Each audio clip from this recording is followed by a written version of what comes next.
Conexão Ciência.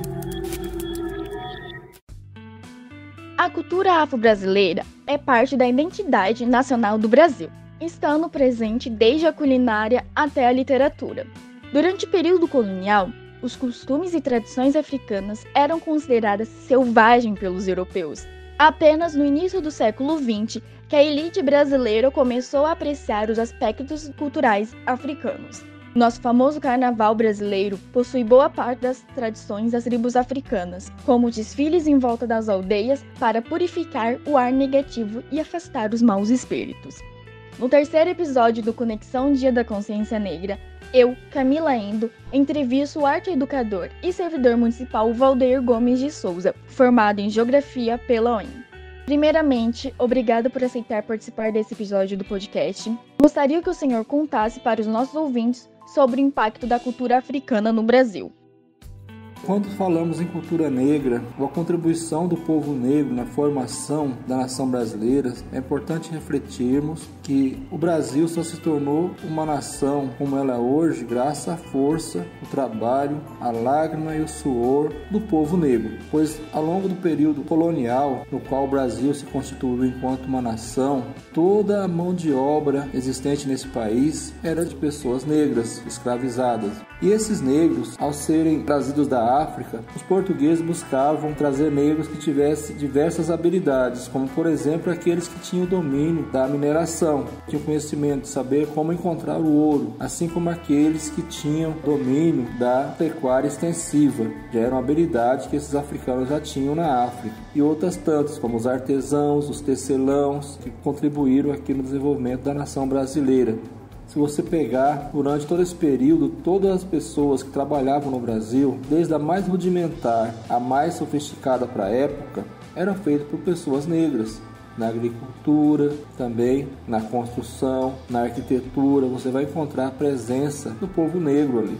O negro contribuiu com essas tecnologias e podemos citar uma muito importante que faz parte hoje da nossa cultura, que é o uso do sabão produzido com a gordura animal. Isso é uma tecnologia que veio da África e aqui no Brasil eles tinham essa tecnologia no qual eles obtinham a soda que é usada na fabricação desse sabão através da cinza de algumas madeiras que eram queimadas, depois passavam por um processo de depuração e produziam essa soda que era misturada com as vísceras dos animais e restos de gorduras e produziam sabão que ainda hoje se usa no Brasil. Apesar do domínio da cultura portuguesa, a cultura negra ela foi como uma amálgama que foi espalhando e juntando toda a cultura da nação brasileira ao longo de todos os séculos. Na música, na dança, na culinária, na maneira de falarmos o português falado no Brasil, tem essa presença da cultura negra. Até porque não são uma cultura negra só, são diversas matizes culturais. Então vieram diversos povos africanos para o Brasil, com sua tradição, com sua maneira de ver o mundo, com sua espiritualidade, e isso foi se mesclando, foi se espalhando na cultura nacional. Hoje se dá ênfase muito à maneira referente do brasileiro, a alegria do brasileiro, é uma herança do povo africano.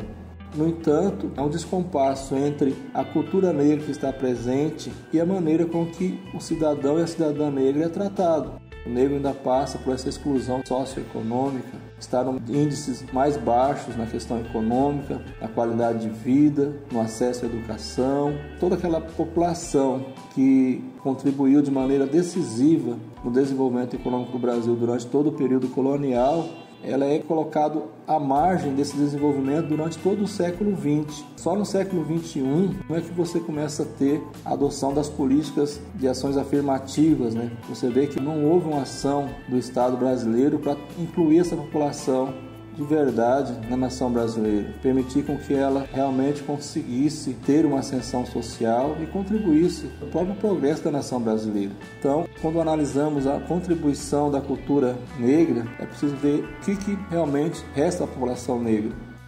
A população negra é muito mais do que a dança, do que o canto, do que a música, do que a alegria. Isso faz parte da nação brasileira. No próximo episódio, volto e entrevistarei a psicóloga Fernanda Moreira sobre os desafios de uma criança negra de uma sociedade brasileira. Conexão Ciência.